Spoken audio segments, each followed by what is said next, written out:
O título da mensagem é O Anticristo. Uau! Que tema este?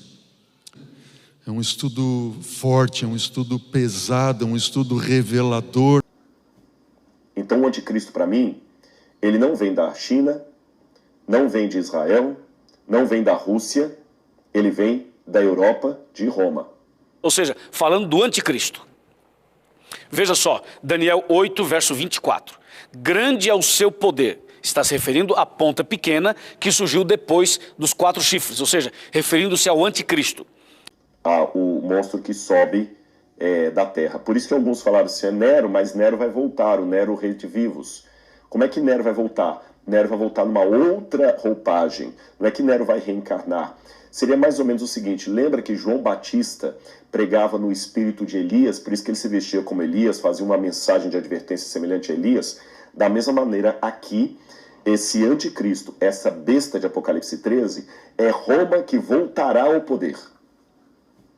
Então o anticristo, para mim, ele não vem da China, não vem de Israel, não vem da Rússia, ele vem da Europa, de Roma. Tá certo? O anticristo não pode ser um ateu, nem um comunista, porque ele é um sujeito que apostatou da fé cristã, como eu passei para você aqui no histórico de interpretação. Se ele apostatou da fé cristã, então não pode ser um ateu. Tem que ser alguém que foi cristão, supostamente continua cristão, mas ensinando heresias. Ora, se eu falo que uma pessoa ele é um divorciado, então é porque um dia ele foi casado. Se eu digo que ele é um infiel, é porque um dia ele foi fiel. Tá certo? Se eu digo que ele é um apóstata, é porque um dia ele esteve no caminho verdadeiro. Não há islamismo apóstata. Não há comunismo apóstata, porque o comunismo nunca foi de Jesus para depois sair dos caminhos de Deus. O ateísmo nunca foi de Deus para sair dos caminhos de Deus. Agora, o cristianismo apóstata, sim, foi dos caminhos de Deus e rompeu. E tudo indica que tem a ver com Europa, Roma. A segunda besta tem que ser algum poder político que dará forças a Roma. E esse poder político, ao dar forças a Roma, fará no mundo algo similar ao que Nabucodonosor fez em Daniel capítulo 3. Porque é interessante que no mundo pagão, os pagãos sabiam que as imagens, os ídolos, não eram os deuses, eram apenas representação dos deuses.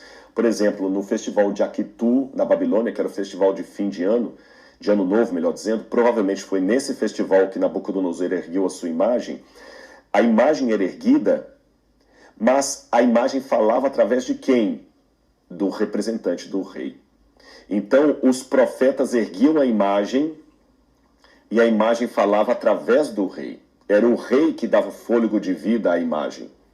Tá certo? Então não preciso imaginar algo literal como um monstro sendo feito na porta da ONU que vai começar a falar e todo mundo vai prostrar diante dela. Não, não, não, não, não. É um domínio mundial que vai converter o mundo todo para uma linha de pensamento, mesmo que cada um continue com a sua identidade. Ah, Rodrigo, tudo bem, mas tudo que você está falando combina com a ONU. Não combina, não.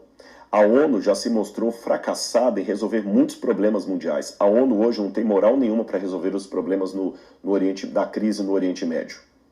A ONU se mostrou muito desacreditada para lidar com as questões sanitárias agora da pandemia. A ONU não tem representatividade, tanto é que os Estados Unidos desafiam a ONU à torta e à direita, o Irã também. A ONU hoje é uma coisa simbólica, mas a ONU é um fracasso. Ela não é um poder mundial com essa força que muita gente imagina. Em segundo lugar, aquela imagem que foi colocada em frente à ONU não é de um leopardo com patas de urso e boca de leão. Aquele é um jaguar com asas. A Bíblia não fala que a imagem da besta é um jaguar com asas. Tá certo? Aquela besta ele não tem pé de urso, ela não tem os chifres na cabeça, não tem nada a ver. E ainda que tivesse, esta imagem aqui é apenas um símbolo. Tá certo? Um símbolo de poder. Então a minha dica para vocês é o seguinte, prestem atenção que nós estamos aos poucos revivendo uma ressurreição do poder de Roma apoiado por outro poder mundial, que esses sim vão fazer uma aliança para criar um governo único no mundo. Agora, como eu posso provar que essa ponta pequena realmente é o anticristo? O que significa a palavra anticristo? Bom, anticristo a gente pode explicar de duas maneiras. Primeiro, anticristo representa ou significa aquele que quer tomar o lugar de Cristo. Segundo, anticristo representa também aquele que é contra Cristo. Para ele tomar o lugar de Cristo, ele tem que ser contra Cristo. Só que ele tem que ser contra Cristo de uma maneira inteligente. Porque se ele for de uma maneira assim muito aberta, se ele se expor de maneira muito clara, as pessoas não vão concordar com ele. Então ele tem que ser realmente astuto para conseguir ser contra Cristo e tentar tomar o lugar de Cristo. Por isso, a Bíblia nos dá vários versos que nos ajudam a entender definitivamente quem é o anticristo. Lembrando o seguinte, o carneiro, Império Medo-Persa, o bode, Império Grego. E logo depois do bode, ou seja, logo depois do Império Grego, qual foi o império que surgiu? Qual foi a nação que dominou? Você lembra de Daniel capítulo 7? Logo depois da Grécia apareceu Roma. Por isso que a ponta pequena, ela aparece depois dos 4 chifres. Entende? Resumindo, é o seguinte. O anticristo surgiria depois do domínio grego. O anticristo surgiria do império que viria depois da Grécia. Isto é, de Roma. Eu quero mostrar para você agora aqui, em Daniel 7 e Daniel 8, vários versos que deixam claro quem é o anticristo. Vamos ver o que diz a Bíblia em Daniel 7, verso 8. Daniel 7, verso 8. Estando eu a observar os chifres, eis que entre eles subiu outro pequeno, diante do qual 3 dos primeiros chifres foram arrancados. E eis que nesse chifre havia olhos como os de homem e uma boca que falava com insolência. Interessante isso daqui. Que falava com... Então essa ponta pequena do Daniel capítulo 7 é a mesma ponta pequena de Daniel capítulo 8. Veja agora o que diz Daniel 7, verso 25. Diz assim, proferirá palavras contra o Altíssimo. Então, primeiro detalhe, a palavra aqui é contra. Proferirá palavras contra o Altíssimo. É anticristo, é contra Cristo, quer tomar o lugar de Cristo. Então diz, proferirá palavras contra o Altíssimo. Número 2, magoará os santos do Altíssimo.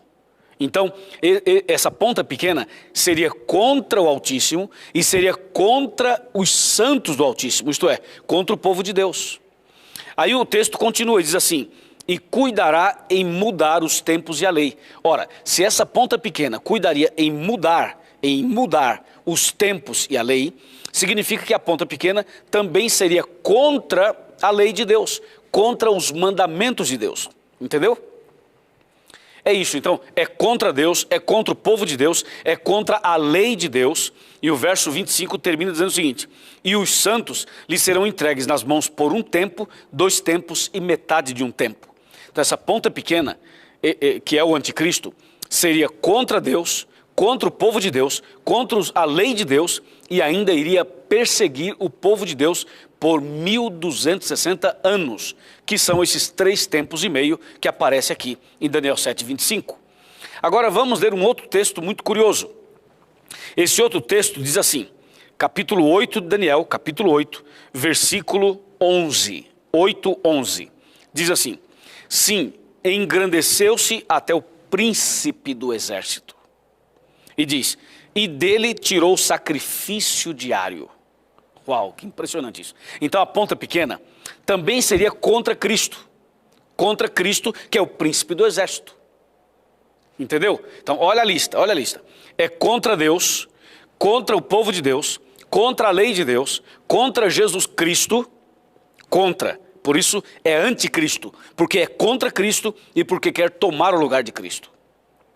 E mais, veja o que diz o versículo 12. O exército lhe foi entregue, com um sacrifício diário, estou em Daniel 8:12, por causa das transgressões, e deitou por terra a verdade, e o que fez prosperou. Agora aumenta a lista. Vamos de novo. Seria contra Deus, contra o povo de Deus, contra a lei de Deus, seria contra Cristo e seria contra a verdade de Cristo. Ouviu isso? É assim que a Bíblia fala do anticristo, meu amigo. É contra. Por que é contra? Porque quer tomar o lugar de Cristo. E finalmente, eu tenho um texto aqui para mostrar para você. Vamos abrir a Bíblia na segunda carta de Paulo aos Tessalonicenses. Segunda carta de Paulo aos Tessalonicenses, capítulo 2. Está bem aqui? Capítulo 2, versículos 3 e 4. Segunda Tessalonicenses, capítulo 2, versos 3 e 4. Essa é a bomba. Essa é a bomba. Tá pronto? Então vamos lá. Diz assim: ninguém de nenhum modo vos engane, porque isto não acontecerá sem que primeiro venha a apostasia e seja revelado o homem da iniquidade, o filho da perdição. Esse homem aqui, esse aqui é o anticristo. É a ponta pequena lá de Daniel 7, Daniel 8.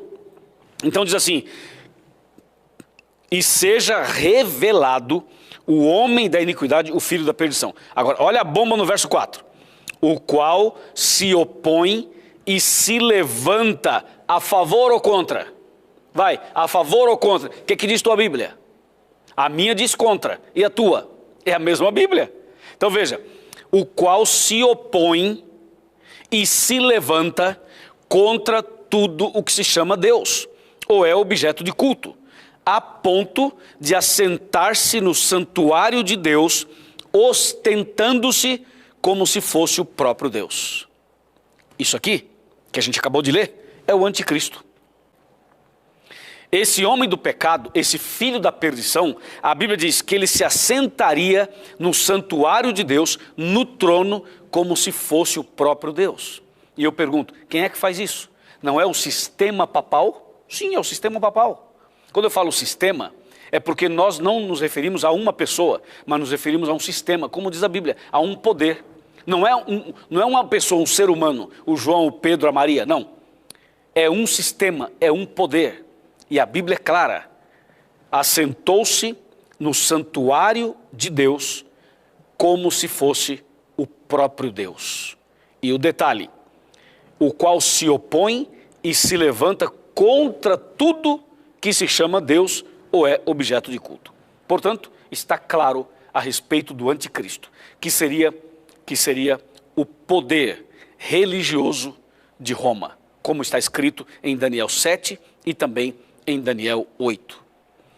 O chifre pequeno e o quarto animal chamaram muito a atenção de Daniel. E então vem a nós aqui algumas revelações. No versículo 25 diz que este chifre dominaria por um tempo específico. Ok? Ele exerceria poder por um tempo, 2 tempos e metade de um tempo. Em profecia, um tempo corresponde a um ano. Nós vamos estudar mais sobre isso, eu vou dar mais detalhes a vocês sobre esse princípio de interpretação profética, de tempo, ano, ok? De dia e ano, quando nós estudarmos Daniel capítulo 9, com mais detalhes. Mas um tempo corresponde a um ano.